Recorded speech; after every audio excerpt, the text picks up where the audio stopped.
Okay, we're here with the president of the UFC, Dana White. Dana, what took you so long to come back to Abu Dhabi after all these years? That's a good question. You know, as we've been expanding and going all around the world to places that we've never been, it just took a little bit of time to get back here.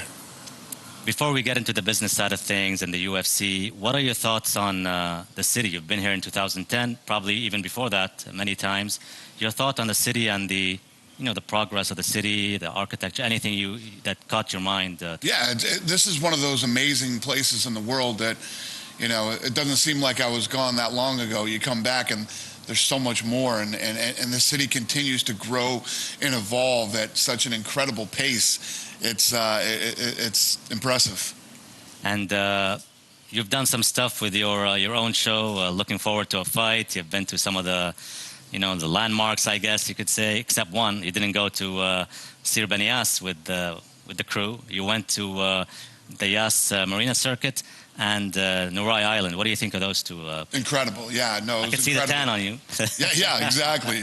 We had a blast, and we're actually planning next year when we come back again. We're planning to do more stuff. We're going to bring Looking for a Fight and actually do the episode where there's a fight at the end with local talent.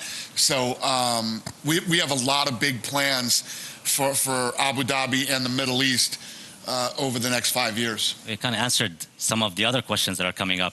I was going to ask you, I mean, what's more probable, having a Ultimate Fighter reality show, or Looking for a Fight, or a Dana White Contender Series in the region? And you just answered probably looking forward for. I think you could do all of it. I mean, as the talent continues to grow here and in other places around the world, that type of programming works everywhere for everybody. I mean,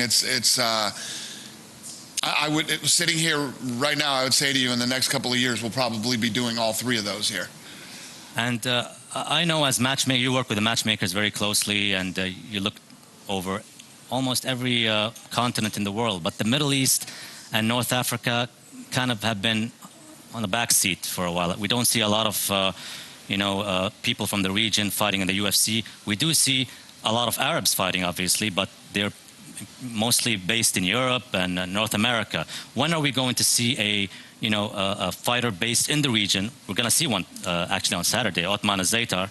But is this the beginning of something coming up a lot more often with the UFC? 100%, yeah. So, we kicked off our first event here probably, I don't know, it was 10 years ago, whatever it was. Almost 10, yeah. And what's happened is more and more people are training now. More people are, there's schools here now. And you're going to see, like I said, with the attention that we're going to pay to this region over the next 5 years, you're going to see some big things happen here.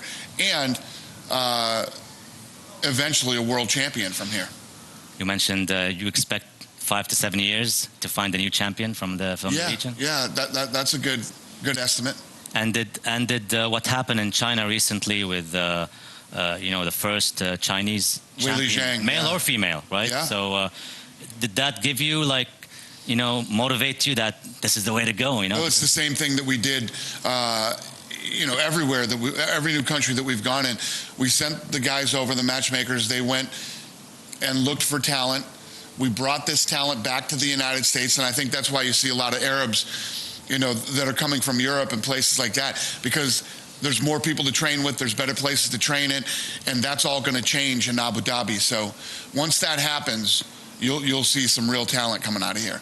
Will you rely on the academies popping up because of the UFC's influence in hosting events here, or will you open up a performance institute or maybe more UFC gyms or something like that? What's the plan? All of the above. So, with more UFC influence and more government influence here in Abu Dhabi, the sky's the limit. You're going to see literally everything from performance institutes to, UFC gyms for the casual people that just want to train, kids training. You'll see all of that here. When it comes to the relationship with Abu Dhabi, you had the previous relationship, now you have a new relationship. what's going to be different in the relationship between, the previous engagement and today? Well, what's different is it's been very successful here. In the beginning, we got together, we tried this thing out, and it was very successful. And now you're going to see, like this event here this year, what these guys have done here is amazing in such a short amount of time. Wait till you see next year after we have a full year to plan, and there'll be more things UFC related going on throughout the city all week. And the difference between this event and next year's events are going to be night and day in a positive way. And when you first made the deal, was there any influence on bringing a certain fighter to main event the card? Habib, like, was there like a request specifically? No, So listen, they know that I'm going to bring, if we couldn't get Habib to fight at this time, I would have brought the Israel Adesanya versus Whitaker fight here, which has sold over 40,000 tickets in Australia right now. So I would have brought that fight here. Every year when we come back to Abu Dhabi, it's going to be headlined by a massive fight. And like I said, tons of UFC related stuff going on all over the city and all the, different cool spots around town. I mean, the UAE also consists of probably more than 120 plus nationalities living here, not even just visiting. Right.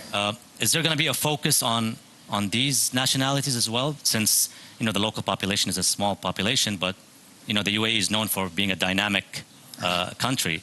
We always focus on that. And not just people that are actually living here in Abu Dhabi or UAE, but people that can fly, places that are close to here, even if we're talking about English or whatever it might be. But yeah, I mean, we were talking about having an Australian and a New Zealander fight here for the title. And I guarantee a lot of people would have flew over for that. So we're looking at pulling people. Abu Dhabi is one of these places that is a destination. It's a place that people are interested in going. And there's so many cool things to do here every night with all the infrastructure that's been built here. Beautiful hotels. The mall is ridiculous. Amazing restaurants. The list goes on and on. So there's enough things for us to do all week to do a real incredible event here like we do in Vegas. And will Abu Dhabi be the exclusive destination in the Middle East and North Africa, or do you plan to actually move around the Middle East? Yeah, we'll move around, but for the next 5 years, we're here. This is the place to be. Yeah, this is, like I've been saying, we're looking on building something big here, similar to what we've built in Vegas for International Fight Week. We're looking to do that here in Abu Dhabi. And let's look at some of the stuff on the card. There's the first time the UFC organizes an event with a female, 2 fights in the female division. Right. How did that come about? Everywhere we go, there's always female fights on the card, and they're some of the most popular fights. So, when we were talking about coming here and, over the next 5 years, women's fights, would be a part of that. And everybody agreed, so here we are. Yeah, and groundbreaking. It is actually, yeah. And your thoughts on the main event? What can people expect from the main event? Dustin Poirier has beat all the guys you need to beat to get here for this fight, right? He beat Anthony Pettis. He beat Justin Gaethje. He beat Eddie Alvarez. Then he beat Max Holloway, who, I believed for a long time could move up to 55 and win the 55-pound belt. He's earned that belt. You get the people that don't respect the interim belt. Depends on who they beat to get the interim belt. You have to respect this belt. You have to respect the fact that Poirier is the interim champion, and he's taken on undefeated Habib, who just beat Conor McGregor. And, when you talk about the fights that Habib has been in and you look at his career, I think the guy's only lost 1 round in a fight. Forget about undefeated 27-0. I think he's only lost 1 round ever in a fight. One of the most dominant fighters ever in the history of the sport. So this should be a very, very good main event. We hope so. Any final message you want to give to the fans, whether they are here in the Middle East, watching on Abu Dhabi Sports TV or UFC Arabia, or anywhere else in the world? Well, I would say for all the people that are going to be here live, this arena is unbelievable, and it's such a unique experience to see a fight here in the Middle East, and I'm glad that people flew in from all over the world. I got here on Sunday. People have been walking up to me in the hotel and on the streets since Sunday saying I flew in for the fight. So it's been a great week. I anticipate that this card is going to be awesome no matter where you are, whether you're here in the stadium or you're home in your house watching it on TV, or you're in a bar, wherever you might be. Get ready. It's going to be fun. Hopefully we all are ready for the fights this Saturday. Thank you. Thank you, Dana, for coming. All right.